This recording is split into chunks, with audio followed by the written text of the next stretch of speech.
And for the keynote address, we have another special guest with us, and I'd like to welcome on stage Mr. Aditya Natraj. Aditya is the CEO of Piramal Foundation. He started his professional life, as we heard, with KPMG, but since then has spent over 2 decades working in the social sector, starting with Pratham in Gujarat. He was previously the founder and director of Cavalier Education Foundation and the Piramal School of Leadership.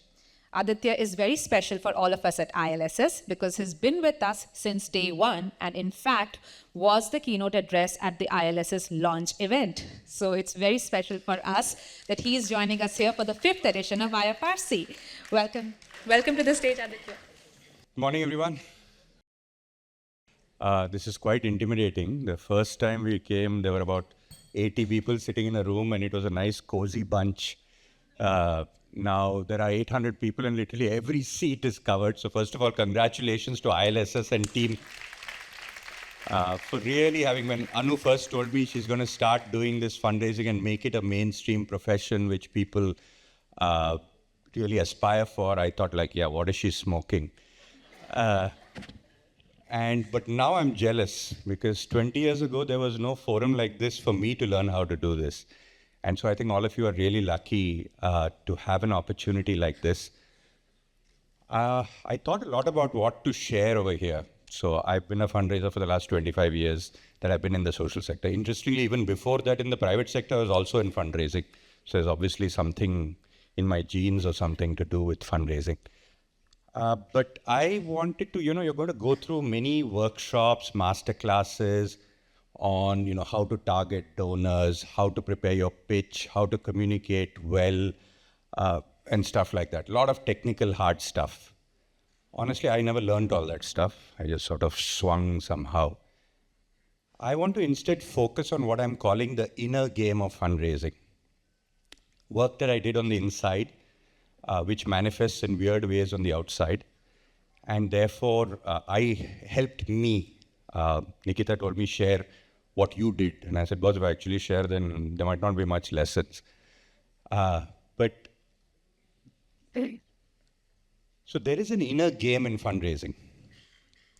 That's the argument I'm going to make, which is what are you doing with your own sense of identity, your own self-belief before you meet someone to ask them for money. And I think if you get that portion right, my belief, I went back, Mr. Piramal was my first investor, and I went and made a 20-minute pitch after, nights of staying awake.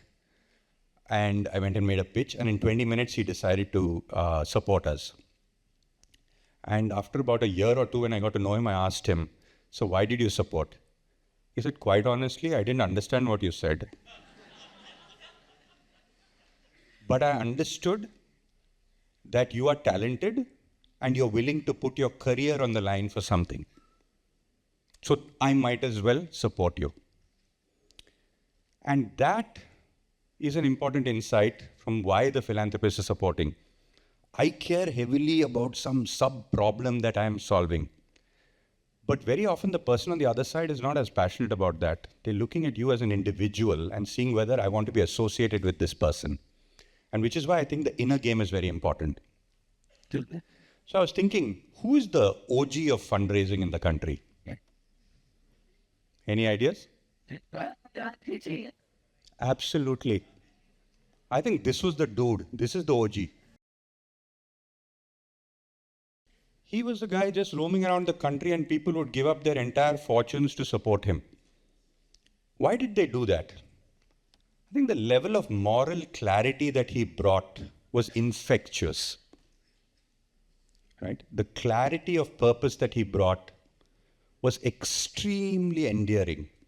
And that caused a lot of people to literally give up their entire lives, their careers to do this work. So what could we learn from Gandhi?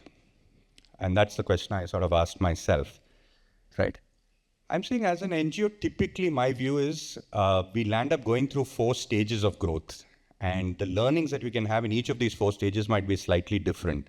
This is what I went through. Each stage is about 4-5 years, right? The first stage is typically this innovator phase. You've come up with a new idea, right? And you want to convince people that this is a better way to solve a problem than anyone else. This is a small organization. You don't need a big organization. You need 5 into 5, maybe 25 people in the organization. You just need 2-3 crores ka budget to prove that your particular solution in health or education is actually valuable to the world.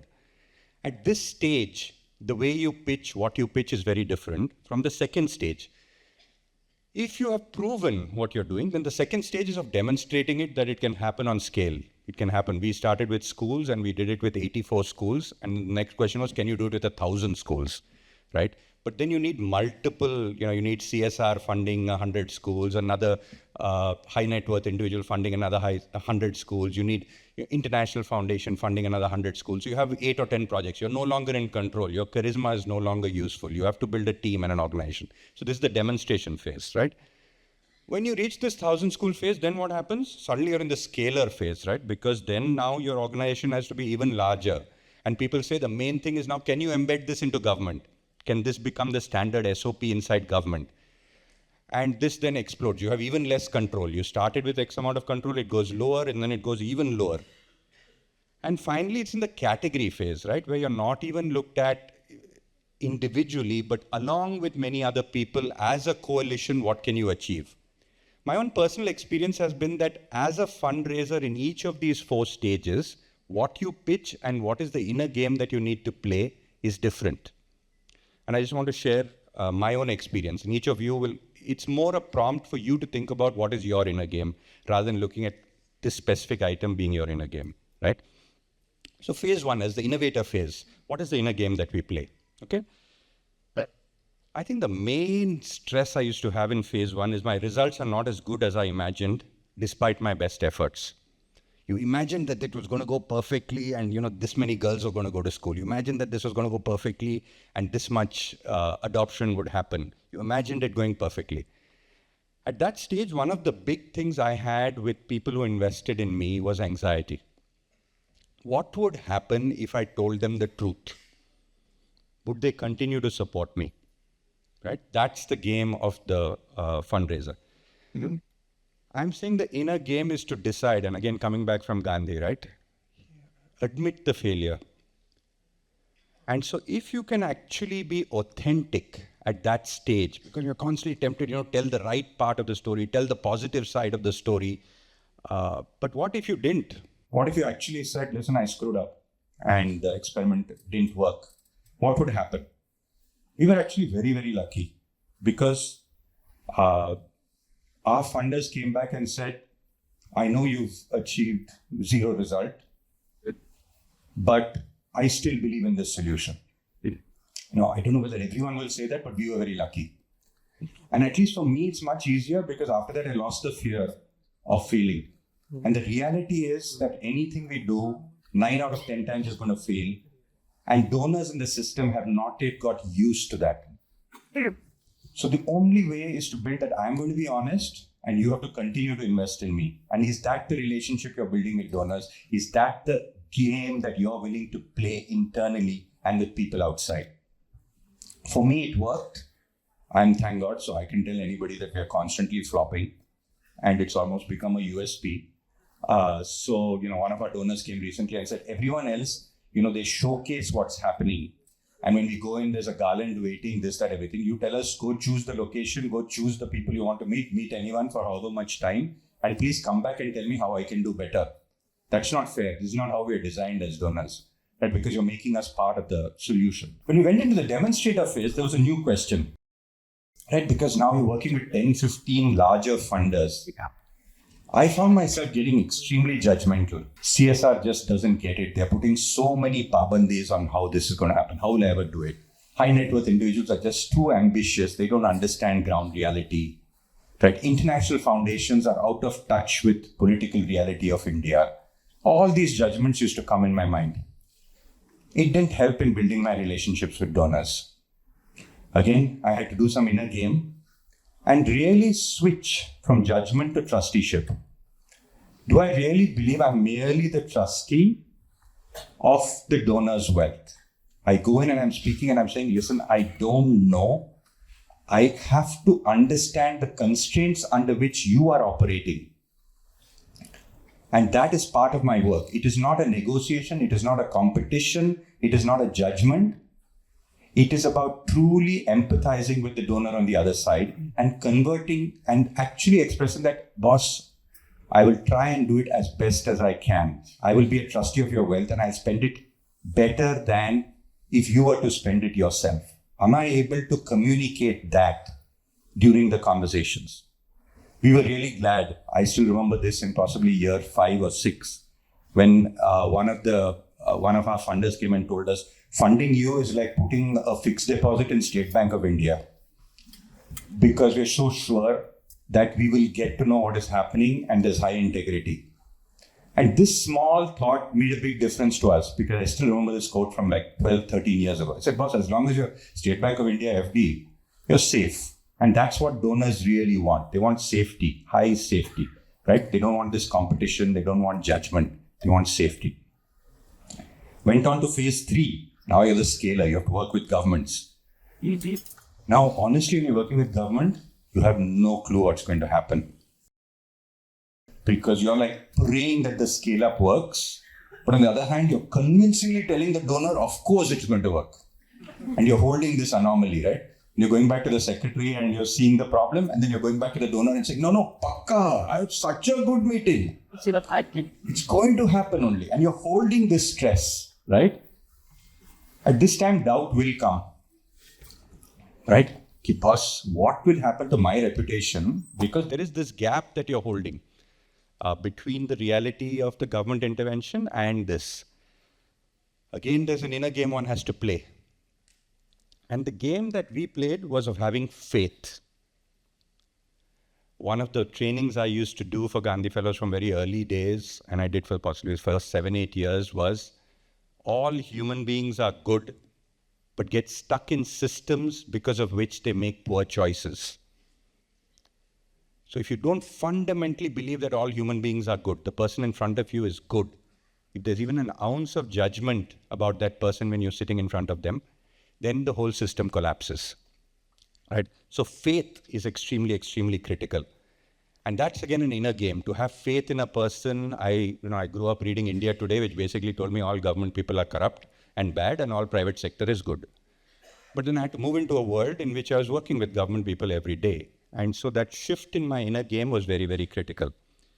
And the best validation of this was when a donor who is also now a friend, she wanted to understand how we are able to work with government. And we took her through many presentations, this, that, about how we work. And finally, she came back and she told me this. She said, actually, it's not about the process that you follow. It's about the fact that every person in your team has faith in the government person in front of them, right? And that faith is what is driving the performance. It is not the process. So this was phase 3. Finally, phase 4, right? This is now you finish, you've done with government. Now you finally realize that no matter what you're doing, it's quite irrelevant because it's only a very small part of education, a very small part of health, or a very small part of water. You need to get together with 15, 20 other people to do something. At this phase, what happens? Again, there's a mental game going on. By this time, you've become so successful that the ego has taken over. We are the only ones who know how to implement. We are the only ones who are conscious. We are the only ones who are best. Right? So this ego, of course, because I'm the only one here, किसी और को समझ में नहीं आता. This is, at least I went through this enormously. And so the arrogance that comes from that, donors pick up on. Everyone picks up on, sadly. And, we are made to also compete with each other. So, therefore I have to position it even more like this. Again, the inner game I had to do was a hell of a lot. And Mr. Piramal does a humility audit of the top 10 people in the organization every year, one-on-one. And he gives me ratings because he believes that's what is going to get us down. If anything fails, it's going to be this one aspect. And he gives detailed feedback. It goes into our IDP. If at any time we believe we are the reason why the world is turning, that's very, very dangerous. And I think the biggest validation of this was we were part of a collaborative of 15, 20 people doing something. And when there was a lot of stress, one of the donors, because a donor plus implementer collaborative, came back and said, if you guys lead this, I think it will get solved. And we didn't want to lead it, but they almost invited us because you need someone who really respects that there are too many people who know small, small things, and each of us has to do our part. We are not the greatest thing. So sometimes the largest organizations are not the greatest because unfortunately we believe that they know everything. So anyway, so across phases, I think if you're able to be more authentic, express more trusteeship, more faith, and more humility, my argument is that maybe fundraising becomes easier for each of us.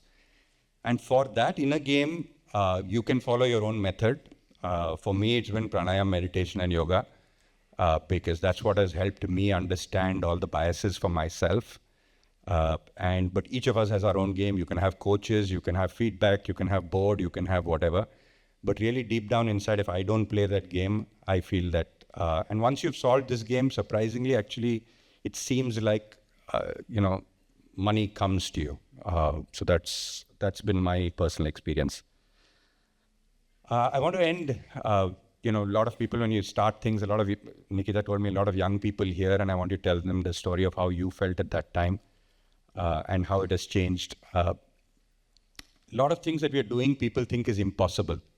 I remember one person told me when we were setting out to do this, saying, you want to do government systems change? I said, yes. You want to do it on scale? I said, yes. And you want to do it with young people who have no experience? I said, yes.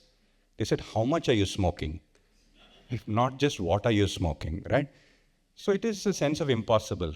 But I mean, what's the fun if you're doing something that's possible? Fun is to do something that's impossible. And so I love this Muhammad Ali quote, which says, impossible is just a big word thrown around by small men who find it easier to live in the world that they have been given than to explore the power that they have to change it. Impossible is not a fact, it's an opinion. Impossible is not a declaration, it's a dare. Impossible is potential. Impossible is temporary. Impossible is nothing. Thank you.